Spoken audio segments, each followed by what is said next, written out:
Hello అందరికీ welcome to my channel. ఈరోజు మన యూట్యూబ్ ఛానల్లో చాలా ఈజీగా పలావ్ రెసిపీ ఎలా చేయాలో మీకు నేర్పిస్తాను. ఈ వీడియో స్కిప్ చేయకుండా ఎండ్ వరకు చూసేయండి. చాలా టేస్టీగా ఉంటుంది. ఎలాంటి ఎక్కువ మసాలా దినుసులు లేకుండా ఇంట్లో తయారు చేసుకున్న మసాలాతో ఈరోజు పలావ్ రెసిపీ ఎలా చేయాలో చూద్దాం రండి. మన పలావ్ రెసిపీకి కావాల్సిన పదార్థాలు ఏంటో చూద్దాం. క్యారెట్, అలాగే ఇది గెడ్డెకోసు, బీన్సు, పచ్చి బఠానీలు, తర్వాత ఆలుగడ్డ, వీటన్నిటిని శుభ్రంగా కడిగి కట్ చేసుకున్నాను. తర్వాత మసాలాకు కావాల్సినవి కొత్తిమీర, పుదీనా, కొంచెం అల్లం, ఎక్కువ వేయకూడదు, అల్లం కొంచెం వేస్తే సరిపోతుంది. కారానికి తగినట్టు పచ్చిమిరపకాయలు, మీరు ఎంత కారం తింటే అన్ని పచ్చిమిరపకాయలు తీసుకోవచ్చు. తర్వాత మసాలా దినుసులు, ఇది ప్యాకెట్లో కూడా దొరుకుతుంది. పలావ్ మసాలా అంటే ఇస్తారు, అన్నీ ఉంటాయి దీంట్లోన. తర్వాత కట్ చేసి పెట్టుకున్న ఒకటి ఉల్లిగడ్డ, 2 టమోటాలు, తర్వాత గార్లిక్ జింజర్ పేస్టు.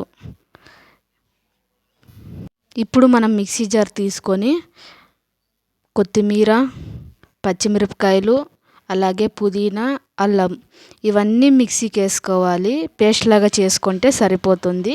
ఇదే మసాలా. ఎక్కువ ఏమి, కొబ్బరికాయ కొంతమంది వేస్తారు, కొంతమంది వేయరు. ఇలా చేసినా కూడా చాలా టేస్టీగా ఉంటుంది. ఒకసారి మీరు కూడా ఇలా ట్రై చేయండి మిస్ చేయకుండా. వీటన్నిటి మనం మిక్సీలో వేసి గ్రైండ్ చేసుకుందాము.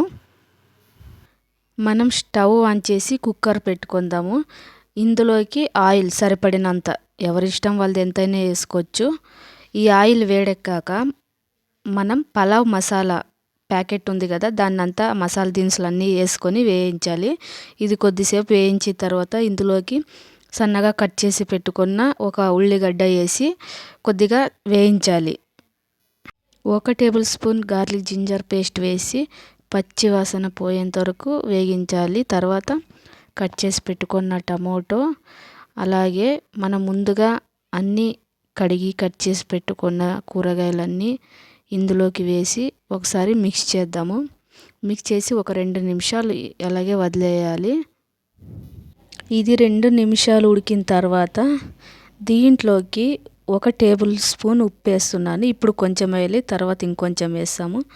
తర్వాత మనం మిక్సీకి వేసి పెట్టుకున్న మసాలా వేసి ఒక 5 నిమిషాలు ఉడికించాలి. పచ్చివాసన పోయేంత వరకు మనం ఉడికించాలి.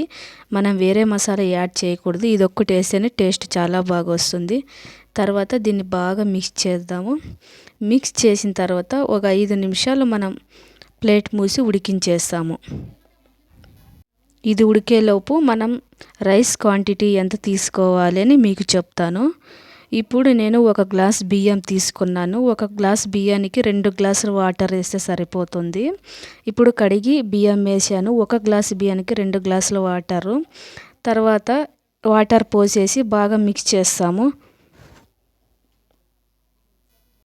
మిక్స్ చేసుకున్న తర్వాత అప్పుడైతే 1 టేబుల్ స్పూన్ ఉప్పు వేసాము. మళ్ళీ ఇప్పుడు ఉప్పు సరిపోయిందో లేదో టేస్ట్ చూసుకొని మీకు తగినంత ఉప్పు వేసుకుంటే సరిపోతుంది.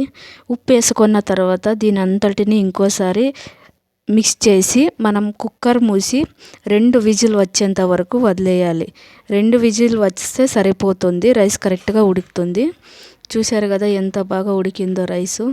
అలాగే టేస్ట్ కూడా చాలా బాగుంటుంది. వేడివేడిగా చాలా ఈజీగా ఉంటుంది. మీరు కూడా మీ ఇంట్లో తప్పకుండా ట్రై చేయండి. ఎక్కువ కొంతమంది మసాలా తినేకి ఇష్టపడరు, అలాంటి వాళ్ళకి ఇలా చేసి పెడితే చాలా బాగుంటుంది.